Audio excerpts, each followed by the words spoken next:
야당의 전당대회 움직임이 가시화되면서 개파 간 과열 양상도 본격화하고 있죠. 복잡하게 돌아가는 정치권 이야기, 이영작 전 한양대 석좌교수 모시고 이야기 나누겠습니다. 안녕하십니까? 네, 오랜만에 뵙겠습니다. 네.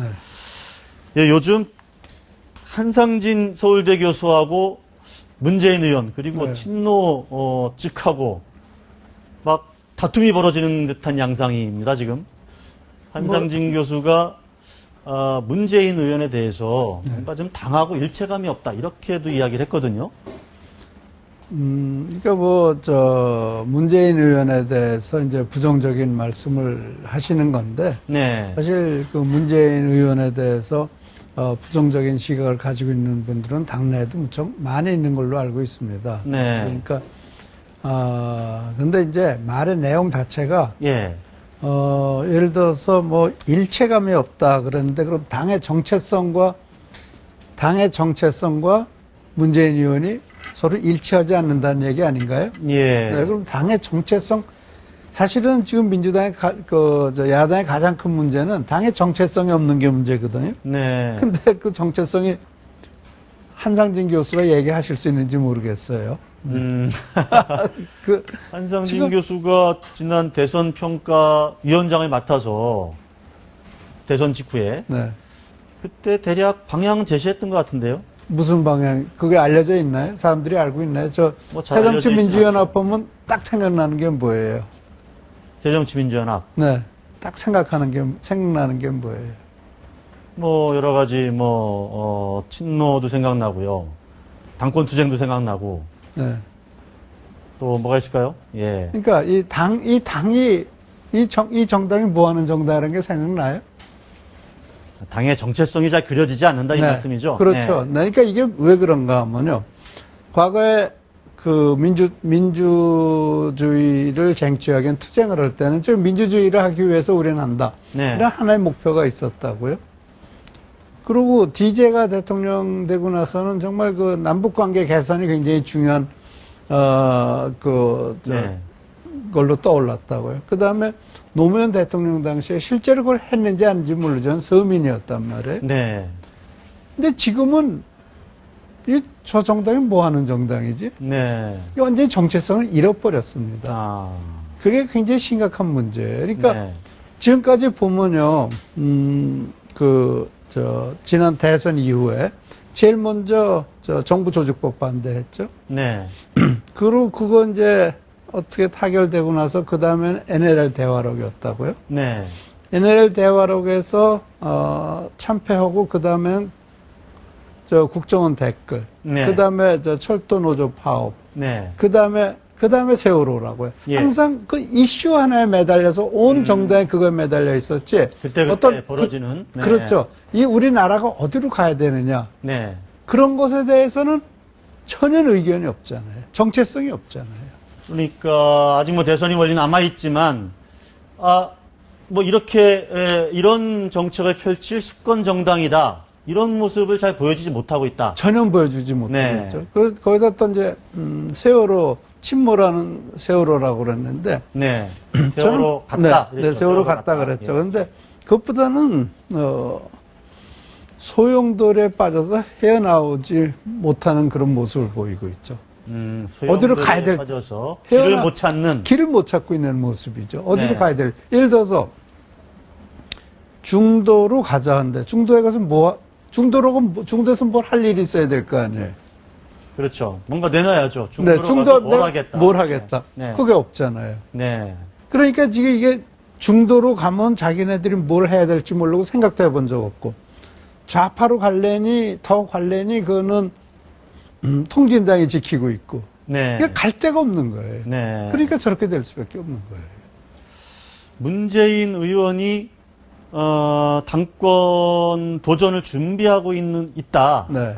이런 관측이 나오고 있는데요. 네. 만약에요. 이 문재인 의원이 당권 도전의 목적이 대권 도전이라든지 국회의원 공천권 행사하기 위한 거라면은 과거에 정당들이 예를 들어 박근혜 대통령도 과거에 이회창 씨에 반발해가지고 탈당한 적이 있었죠. 네. 그 다음에 박찬종 씨도 그랬죠. 뭐 그런 그런 일들이 많지 않습니까? 뭐 손학규 씨도 말하자면 당권 조직에 대해서 반발하고 탈당하는 그런 일도 생겼고. 네.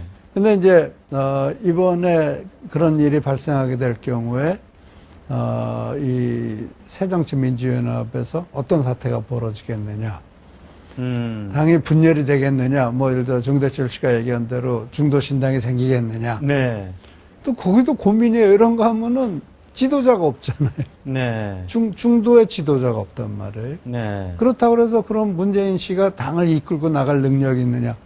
그 사람은 아직도 세월호에 매달려 있잖아요. 과거 지형적이라고요. 지향적이라고. 네. 그러니까 이 정당이 지금 굉장히 커다란 숙제를 안고 있습니다. 제 갈 길을 어디로 가서 무엇을 해야 될지 전혀 모르고 있는 게 가장 큰 문제입니다. 그러나 어쨌든 문재인 의원이 당권 도전을 뭐 측근들은 아직 결정된 게 없다 이렇게 얘기를 하고 있는 것 같은데 한다 안 한다가 네. 결정되지 네. 않았다 네. 뭐 이렇게 설명을 하는데 어쨌든 출마 결심을 굳히면 될 가능성 상당히 높겠죠. 글쎄요, 그거는 중도 측에서 어떻게 결집하느냐가 문제겠죠. 어떻게 네. 타협하고 예를 들어서 박지원 씨가 지금 네. 뭐 박지원, 정세균 뭐 이 문재인 이렇게 세 분이 유력한 걸로 나오는데 박지원 씨가 내가 당신 대권 밀어줄 테니까 당권 나한테 가자. 예. 지난번에 그랬었잖아요. 네. 손학규 씨하고 그런 얘기 했었잖아요. 그런 식으로 한다면 또 무슨 이변이 일어날 수도 있겠죠. 네. 일단은 그러니까 합종연행이 어떻게 발생하느냐, 일어나느냐. 네. 그것에 따라서 중도 세력의 중도 세력이 당권을 잡을 수도 있겠죠. 네. 네. 아마 내부에서도 네. 친노 내부에서도 그런 논쟁이 좀 붙어 있는 것 같습니다. 일단 지금 너무 빨리 당권을 잡았다가 네. 여러 가지 뭐 정치라는 거 예측할 수가 없잖아요. 네, 네. 그러다 보면 또 책임은 당 대표가 져야 되기 때문에 그렇죠. 네. 뭐 네. 그렇게 일찍 나서는 거는 위험 부담이 크다 이렇게 주장하는 파도 있을 거고 그러겠죠. 그게 아니고 지금 빨리 당권을 잡아서 바로 총선까지 일로 매진해서 세력을 당을 확대해서 잡고 대권으로 대권 가야 된다 이런 도전하죠. 논란도 있을 거고 당연하죠. 근데 어느 쪽이 맞을 것 같아요? 저는 문재인 씨가 이번에 이제 좌파가 이번에 당권을 장악하게 되면은 네. 결국 그 좌파 후보가 그러니까 당내에서 좌파 후보가 더 유리해지는데 당내 좌파. 네. 네. 그러면은 집권이 상당히 어려워질 거라고 생각합니다. 그분들에 대한 문재인 씨에 대한 것도 있지만 그것보다는 더 그 당내 그 아주 급진 좌파들에 대한 감정이 국민 감정이 안 좋을 겁니다. 네. 네. 그래서 문재인 씨도 그냥 도매금에 넘어갈 가능성이 있죠. 그렇게 되면은 예를 들어서 뭐 최근에 이제 안희정 씨하고 뭐 박지원 씨하고 손잡는다 또 그런 게 뭐 언론에 보도되고 그랬는데 네. 그래서 호남 충청 세력이 뭐 호충연대, 네, 호충연대, 호충연대가 충고연대, 네. 호충연대. 그래서 예. 제2의 DJP 형태가 나타나기 시작한다면 그것도 또 어떤 정말 파급 효과를 일으킬지 모르죠. 네. 네. 그래서 여러 가지 그 가능성이 지금 아직 열려 있고 열려 네. 있죠. 근데 지금 그 야당에서 가장 중요하다고 생각할 수 있는 박원순 씨가 네. 어느 쪽으로 합류하느냐 그것도 또 관측 포인트고요. 네. 네. 그러니까 그것도 우물우물 놓치고 나면 또 아무것도 안 될 수가 있다고요. 네. 과거에 서울시장 지낸 고건시장이나 조우선 시장이나 이런 분들 상당히 유력한 대권 후보라고 그랬지만 아무것도 안 됐지 않았습니까? 그렇죠. 그러니까 그런 결정이라는 게 이렇게 쉬운 것 같지는 않은 것 같습니다. 알겠습니다. 네. 어쨌든 요즘 뭐 야당이 어디로 갈 건지가 상당히 관심이어서 야당이 예. 근데요, 이게 야당이 워낙 그 다양한 계파가 속에 있고 네. 다양한 생각을 하는 사람들이 다양하게 있기 때문에 방향성을 정하지 못하고 있어요. 그래서 사실 이 야당은 정상적으로 생각한다면은 찢어져야 네. 되는 건데, 네. 네. 근데 그것도 또 그렇게 간단한 문제 같지는 그렇죠. 않네요. 네.